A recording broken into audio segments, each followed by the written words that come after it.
Antara suami dan istri.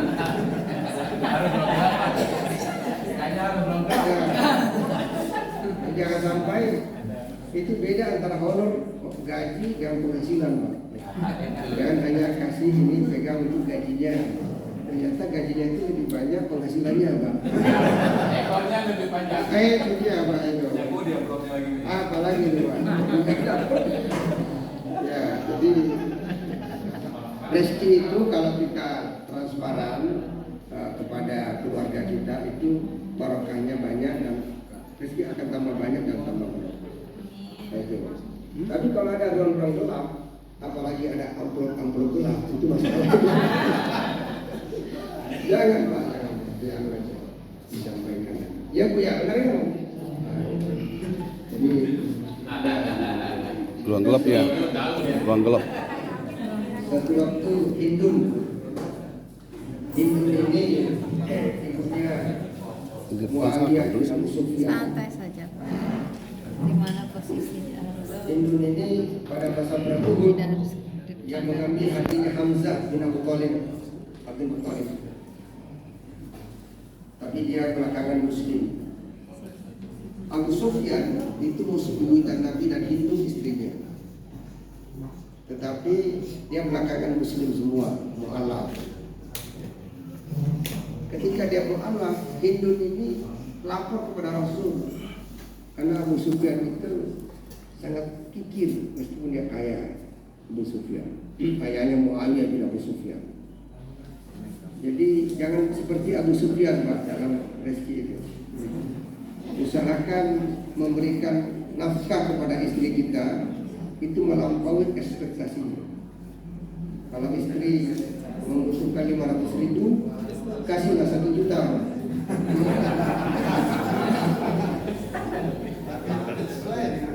Itu pasti cintanya istri kepada kita berlipat ganda. Jangan istri butuh 1 juta, Bapak diskon 500.000, Pak. Tidak boleh. Jadi cinta itu yazid yang khusus. Cinta itu bisa fluctuatif juga berdasarkan. Jadi Bapak Ibu sekalian hormati, saya mengingatkan, mohon madrasah-madrasah kita itu betul-betul menjadi madrasati jannati. Semua orang di komunitas madrasah itu merasa nyaman, aman, enjoy, termasuk anak-anak dan siswa.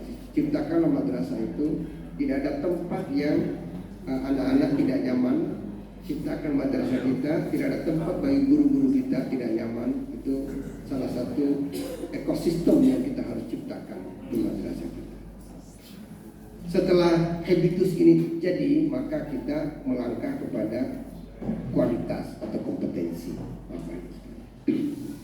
Kompetensi hari ini, kalau kita melihat kompetensi abad ke-21, ada Adam C. Kalau saya jelaskan Adam C sampai asar nggak selesai, Pak. Sementara tiket saya jam 3, Pak. Jam 2, Pak. Saya hanya menjelaskan 2C saja. Pertama, critical thinking. Yang kedua, kolaboratif. Critical thinking, saya tanya profesor dari UIN Syarif Hidayatullah Jakarta, namanya Profesor Abu Dinata. Prof, di era abad 21 seperti ini, kira-kira tantangan yang paling penting bagi madrasah kita, sekolah kita, bagi siswa kita apa? Beliau mengatakan cuma satu kata, curiosity. Bagaimana guru itu memantik rasa ingin tahu siswa? Bagaimana cara guru memantik rasa penasaran seorang siswa, sehingga dia akan mencari ilmu sendiri. Karena sekarang ini di atas 80% informasi sudah ada di Google, internet. Jadi guru itu hanya memberikan kunci-kunci pembelajaran. Nanti muridnya sendiri yang membuka gudang-gudang ilmu. Karena ada hadis Nabi, ada Madinatul Ilmi wa alimun babuha. Saya adalah gudang ilmu pengetahuan dan Ali bin Abi Thalib itu adalah kunci ilmu. Kenapa? Karena Ali bin Abi Thalib itu memiliki critical analysis. Dia memiliki hikmah. Dia sangat cerdas, dia sangat smart, dan dia punya hikmah. Kira-kira kalau hikmah itu dalam bahasa sekarang filosof. Dia bisa berpikir sangat tajam, sangat radikal, sampai ke akar. Nah, guru itu harus memiliki seperangkat pengetahuan agar murid-murid kita itu bisa memiliki critical analysis atau critical thinking. Ini yang mahal Bapak Ibu sekalian. Bapak mau kemana saja, Ibu mau kemana seluruh dunia, biaya pendidikan kita dalam negeri atau negara-negara berkembang dan negara-negara maju terletak di critical thinking, terletak pada critical analysis.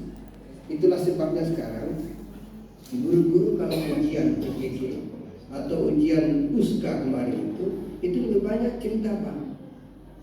Ya, cerita alur cerita, plot cerita itu memantik kritik kita. Jadi umpamanya begini, Abid kalau juara 1 main poli akan diberangkatkan ke Pulau Bali. Statement kedua, Abid berangkat ke kota Tabanan. Choice-nya pilihan antesidennya di bawah. Abid juara 1. B, Abid tidak ikut turnamen juara. C, macam-macam itu. Kalau gurunya tidak critical thinking, ya mungkin dia bilang Abid tidak ikut turnamen. Padahal Pulau Bali itu, kota Tabanan itu ada di Pulau Bali. Itu kan namanya harus kritis melihat soal.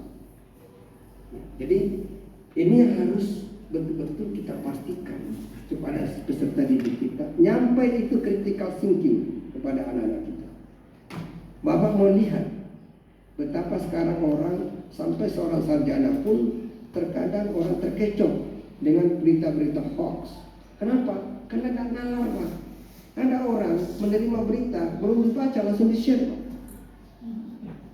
Itu Pak kamu. Belum dibaca Pak. Pokoknya itu baca dulu, lalu baca, renung. Iya, ya itu. Orangnya masih hidup. Di-share itu sarjana Pak. Karena dapat kritikal thinking-nya nggak jalan. Jadi dia dibaca dulu, dibuka dulu, ya setelah itu baru direnungkan. Ya ada masa-masa merenungkan. Jadi inilah era sekarang Pak. Kan harus dimanapun kita pada pendidikan umum jaga akal sehat. Jadi itu sekarang ini orang kadang nggak nalar. Ini ya betul ya. Karena orang masuk ke rumah sakit langsung ini. Padahal menurut Abdullah bin Abbas, salah seorang sahabat Rasulullah, disebut sebagai ahli tafsir, bahkan Nabi berdoa khusus untuk beliau, Allahumma faqihu fiddin wa alimhu ta'wil. Ya Allah, berikanlah kemampuan kepada Ibnu Abbas untuk memahami agama dan memahami tafsir Al-Quran, sehingga beliau disebut sebagai terjemahan Al-Quran, orang yang paling ahli dalam tafsir Al-Quran setelah Rasulullah SAW. Dia mengatakan begini, kalau ada orang menjenguk orang sakit, jangan ceritanya oh iya Pak kemarin juga keluar saya sakit mati kemarin mati. Jadi mestinya alhamdulillah Pak, ya insya Allah sembuh. Itu kenapa sembuh? Jadi siapapun separah apapun orang yang sakit, lalu dibisikin saja, insya Allah sembuh. Optimis. Jadi jangan bawa cerita malah ceritanya begini. Pikir dia parah. Penyakitnya Bapak persis tetangga saya. Pasti kita kan lagi terkapar Pak. Kenapa dia datang? Kenapa dia datang? Nantinya langsung didoakan ya Allah sembuhkanlah penyakit yang bersangkutan. Jadi critical thinking itu penting. Modal yang paling utama yang kita harus bekali kepada siswa kita bukan materi pembelajaran sendiri, tetapi adalah critical thinking atau critical knowledge. Semalam saya bicara dengan para ahli-ahli, saya mulai melemparkan pemikiran. Barangkali sesekali guru-guru kita ini Pak diajak untuk belajar filsafat atau kursus filsafat. Sekarang ini tren di Indonesia ini lagi tren orang-orang profesional itu belajar kursus filsafat. Karena filsafat itu menarik. Jadi umpamanya begini, kalau ada pegawai datanya 704, itu pasti karena tidak mengerti filosofi profesi. Ada pegawai datang jam 7, pekerjaannya tidak ada, kosong, pulang jam 4. Periksa absennya Pak, udah kamu. Ini namanya pegawai paling kan mengalahkan kita Pak. Ini namanya pegawai yang bekerja tetapi tidak berkinerja. Nah sementara kita menginginkan pegawai bekerja dan berkinerja. Pasti orang seperti ini tidak menghayati filosofi profesi. Karena dalam profesi itu ada kompetensi, ada keadaan, ada tanggung jawab. Seorang guru yang memiliki pengetahuan yang cukup tentang profesinya, bukan hanya sekedar mengajar dalam kelas, tetapi dia bayangkan anak ini nanti 10 tahun, 20 tahun ke depan, di anak ini nanti eranya itu pada 2045. Anak ini nanti menjadi bupati, menjadi camat, menjadi lurah, menjadi gubernur, menjadi menteri pada tahun 2045 pada masa Indonesia emas. Harus bekali dia dengan sebanyak-banyaknya bekal. Jadi tanggung jawab itu bukan hanya sekedar SOP RPP Pak ya? RPP guru itu Pak ya? Benar? Modul dan sebagainya itu. Nah guru itu kan terkadang mikirnya dua Pak. Setelah selesai RPP, dia minta RP.